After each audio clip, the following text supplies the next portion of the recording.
வணக்கம். இந்த உரையாடலுக்கு வரவேற்கிறோம். நாம இன்னைக்கு சினுவா அச்சுபேயோட இந்த புகழ்பெற்ற நாவல் திங்ஸ் ஃபால் அபார்ட் அதுல 20வது அத்தியாயத்தை கொஞ்சம் ஆழமா பார்க்க போறோம்.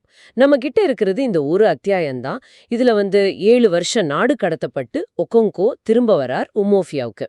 ஆனா அவர் வர்றப்போ பெரிய கனவுகளோட வரார். ஆனா அவர் விட்டுட்டு போன கிராமம் அப்படி இல்ல. இந்த உரையாடல்ல நம்ம நோக்கம் என்னன்னா, ஒகோங்கோக்குள்ள இருக்கிற அந்த விடாப்புடியான லட்சியங்களுக்கும் அவர் பார்க்கிற அந்த புதிய பிளவுபட்ட சமூக யதார்த்தத்துக்கும் நடுவுல இருக்கிற அந்த என்ன சொல்றது அந்த மோதலை புரிஞ்சுக்கிறது தான். சரி, உள்ள போவோமா?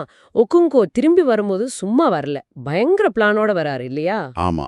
அந்த 7 வருஷத்தை எப்படியாவது ஈடு கட்டணும், முன்ன இருந்ததை விட பெரிய ஆளா ஆகணும்னு ஒரு வெறி. ஆமா, அது அவர் குணம். அந்தஸ்து, கௌரவம், பவர். பிரம்மாண்டமான வீடு கட்டணும், இன்னும் 2 கல்யாணம் பண்ணிக்கணும், பசங்களை ஓசோ சங்கத்துல சேர்க்கணும். பெரிய லிஸ்ட். நிச்சயமா. நாடு கடத்துனது அவரை மாத்தல. ஒருவேளை இன்னும் கொஞ்சம் தீவிரமாக்கி இருக்கலாம். ஆனா அவர் இல்லாதப்போ ஊர் அவருக்காக காத்துக்கிட்டு இல்ல பாருங்க.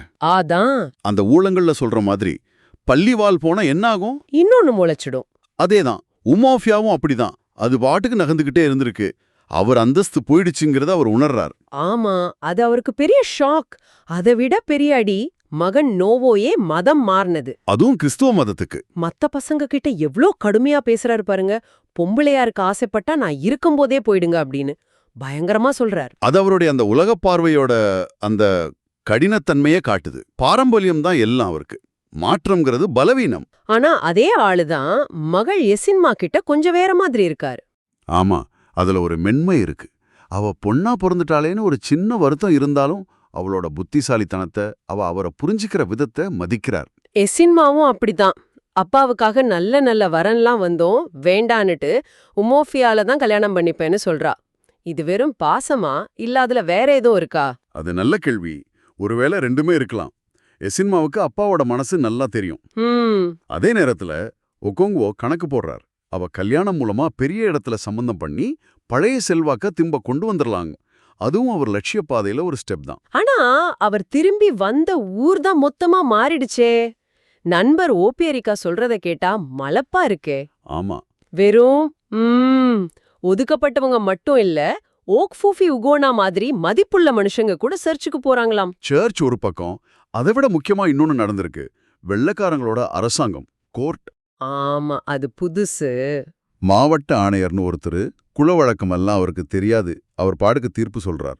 அவருக்கு கீழே கோர்ட்மானு, கோர்ட் மெசஞ்சர்கள். அவங்கள பத்தி ஓபியரிக்கா சொல்றார். ஆமா, அவங்க பெரும்பாலும் வெளியூர்காரங்க, ரொம்ப திமிரா நடந்துக்கிறாங்க. அதனாலதான் மக்கள் அவங்கள வெறுப்பா சாம்பல் பிட்டங்கள்னு கூப்பிடுறாங்க. அதிகாரம் எப்படி அந்நியமாயிடுச்சுன்னு இது காட்டுது. சரி, இந்த புது சிஸ்டம்ல என்ன நடக்குது?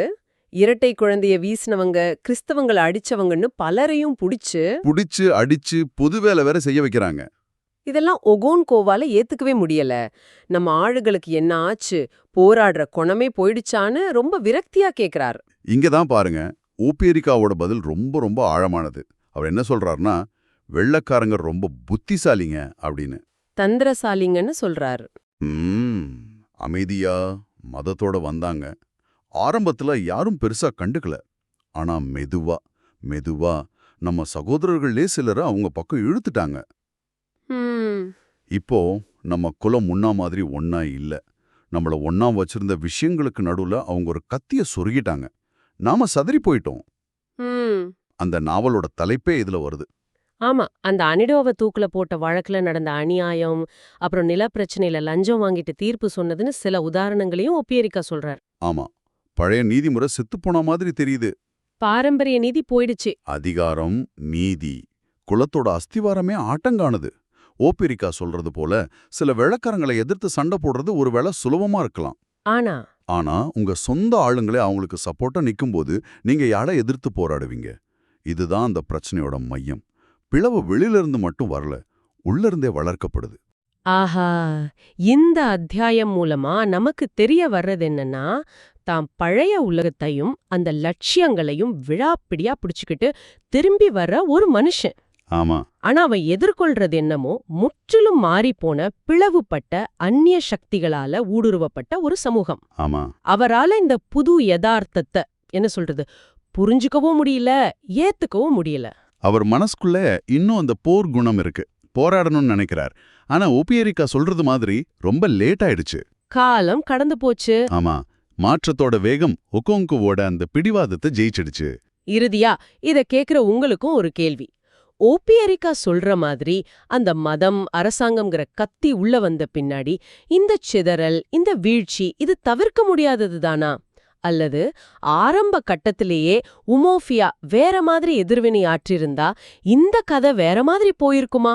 யோசித்து பாருங்க.